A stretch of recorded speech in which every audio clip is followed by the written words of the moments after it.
So morning everyone. Today I'm going to be talking about why I think the E36 is the best range of car you can buy currently on the second-hand market. And I don't mean like one BMW E36 in particular, like the E36 M3. I mean more of the whole range, so everything from the small little compact car to the estate car, convertibles. And so as you probably already know, the E36 came in many guises. It has the small compact, the hatchback, the coupe, the saloon, the convertible and estate. And what's cool about the E36 is all of these variants obviously came as rear-wheel drive as standard, but you could also have the manual in all of these different variants and different engine sizes, which is quite unique I think for a luxury car manufacturer, because normally the bigger engine size you get, the more luxurious you get. Manufacturers tend to only offer automatics because of the laziness of the performance, but the E36 has a nice gear change in all models. So what also makes the E36 such a diverse range is that there's lots of different angles you can look at when buying the car. So first of all, it's a cheap daily driver. Regardless of what you want to do to it, you can pick these things up for next to nothing, especially in the 4-cylinder variants, and have a very cheap, comfortable and a nice looking German car, which I think is a real benefit. And as a daily driver can be, and then you've got the option of it being more than one thing. So it can be a big workhorse estate, you know, you don't care about it getting scratched, you can carry a lot of things in the boot. Also, it can be just a small 4-cylinder for an economical commute, or if you want a bit more luxury and wafting, you can get a nice 6-cylinder just to poodle along in. So all around a very diverse range of cars. So now I'll get into the sport variants of the E36, is what most people buy the cars for. They still offer tremendous value on the second-hand market, and also some people like to see them as investments. I'm not so sure on that, but if we do look at the investment grade top of the market E36, it's obviously the M3 and especially the Evo 3.2 engine. These are great cars. Many people are starting to prefer these to the E46 M3 now. Not in terms of performance, but I definitely think they look a lot better. They've aged really well. And also, it's a rear-wheel drive, manual, naturally aspirated, screaming 6-cylinder that, in fairness, is well over £10,000 now. I remember when I was younger I used to look at some of these Evo engined, Evo designated name cars, and the rough ones would be about £3,000, so it is quite expensive. So you'd be looking at, I don't know, mid to high teens for a really clean one, even beyond £20,000 for a low mileage one in a special colour.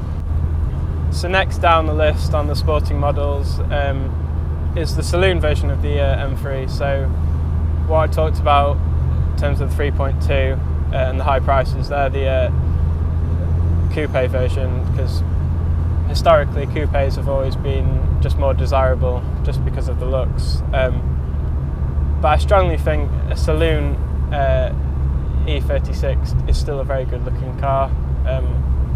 The addition of the 2 extra doors don't make it look any worse, maybe just not as preferable as the coupe. And these saloons, because of having more doors, are slightly lower priced than the coupes, so you can expect to pay around maybe £10,000 for a pretty decent one, nowhere near the crazy amounts compared to the coupes, and obviously it's the same car underneath. So the next logical step after the M3s are the 328i Sports. these are becoming even more popular now because people are getting pushed out of M3s due to price and are looking for the next best thing. Main difference being the engine, so you obviously get a 2.8 six-cylinder. These put out about 190 horsepower, I think, so quite a bit down on the M3, but they're also considerably cheaper. They share the same gearbox with the M3, and some of them from the factory came with the option of an LSD, so they're quite desirable. Have the full M Sport body kit on them, so they look really good. And now to expect to pay about, I'd say £3,000 for about 100,000 mile example, maybe a few more miles. Every so often a really clean one does come up, and they can be in the region of £5,000. Now the final segment of the market for the sporty sort of cars is the £1,000 segment and under. This is my favourite part of the market, as the cars aren't disposable, but you can kind of mess around with them and not really lose much money if they go wrong and stuff. And the top pick of this segment has got to be the 328 Coupe. So it's exactly the same engine as the 328 Sport. You just don't have, and same gearbox as well, you just don't get the body kit as standard and no LSD. But at £1,000 this is an incredible package. Next step down in terms of engine size is just a 325, so that's a 2.5 litre. Bit down on torque compared to the 328, that's the main difference between the engines. What else? You've got the 323 and 320s, again both 6-cylinder, but quite a bit underpowered compared to the 325s and 328s, so the 325s and 328s are the way to go if you're going 6-cylinder. Also with this £1,000 segment of the market, if you look for a car, any other car that's rear-wheel drive, manual, and say over 2.5 litres, there aren't any on the market. It's all BMW E36s. So I think that's why these cars are popular. Also, there are MX-5s and MR2s that are, 2 litres and under. However, I feel like E36 is perfect because you can really transform the car. Like, you can strip it out a lot more than an MX-5. You can really make it into what kind of car you want, whereas an MR2 is obviously already a sporty car as it's mid-engined, and they have terrible rust problems, which E36s do as well, but it's nowhere near as severe as the MR2s. So that's why I think E36 has already got an upper hand, and there's obviously more of them as well compared to MR2s.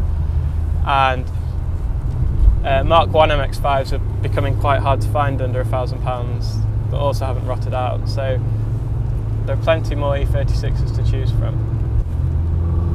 Now, in the cheaper categories, people say avoid the 4-cylinder engines, always go to the 6 because the 4 cylinders are much slower. I sort of agree with this. Like, unless you're racing your car around a field, a 316 or a 318 is not really going to be enough for the road. However, there is a compromise, and it's a 318 IS. So this had the M44 engine in the later models. It's what I'm driving now actually, and it has dual overhead camshafts, 16 valve, and puts out 140 horsepower, which is quite a bit more than about the 120 I think the 318 puts out. And it's sort of a nice bridge between the 4-cylinder and the 6-cylinder. It's a good starting car. especially if you're not used to rear wheel drive, and you can do a lot with them, and especially for me as well, that much cheaper to insure. In the UK, it's if you're young, it's pretty hard to get insured on a BMW, let alone a 6-cylinder BMW. So yeah, all in all, the 318 ISs are quite decent cars. They're also cheaper and easier to access than the 328s. Like, I found it very hard to find a 328 manual. They are out there, but you've either got to travel or just get a bit lucky with when you look at the advert. And finally, I come on to modifying these cars, which is, again, why people love them so much. So it's just a cattle grid. Many of the parts on E36s are interchangeable between all models, so you can swap out gearboxes, clutches, flywheels, and the biggest thing to change is the differential. So, you know, you can get a lower top speed but greater acceleration if you swap out the diff.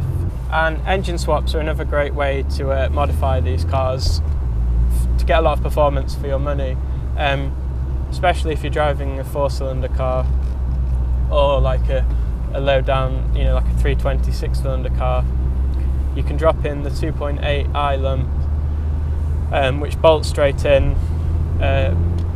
connects to the existing plugs, and the only thing you have to worry about is the EWS system. And you just have to, there are more than one different EWS systems, like version 1, version 2, and you just need to make sure that the car, you know, you're getting the engine from has the same EWS system as the car you've got right now. And at the worst case, you'll just need everything from the donor car, like keys, ignition barrel, ECU and harness. So with all these standard BMW modifications you can make, I mean, when I mean standard, I mean you can take a part from one standard BMW and put it into another car, you know, just swap the engines around, very interchangeable. There's also a great aftermarket following for these cars, you know, suspension, brakes, everything you'd want. That's a bit noisy. So with all this aftermarket and OEM BMW parts that you can change, you can pretty much do anything you want with these cars. They make a great track car, this has been proven. Great drift cars, especially if you weld the diff, or fit an LSD if you can afford one. Even drag cars, like you can even put crazy engines in, like the 1JZ, 2JZ engines are really popular. Lots of support for these. People realise that the transmissions for these super engines and whatnot are really expensive, so they make adaptation plates so you can either fit your existing E36 transmission, or I think Nissan 350Z gearboxes are very popular. So what's really good about modifying these cars is that you get lots of support from forums and social media. Someone's probably already done the thing you want to do, like a V8 LS swap, and people just, I think there's a really good community feel about E36s. You always get a nod if you see another sort of souped up one. And I hope you enjoyed this video. Sorry if I go on a bit. And my main advice would just be, just go out and buy one. Preferably a 6-cylinder if you can, but you honestly won't regret it if you get an E36. Thanks, bye.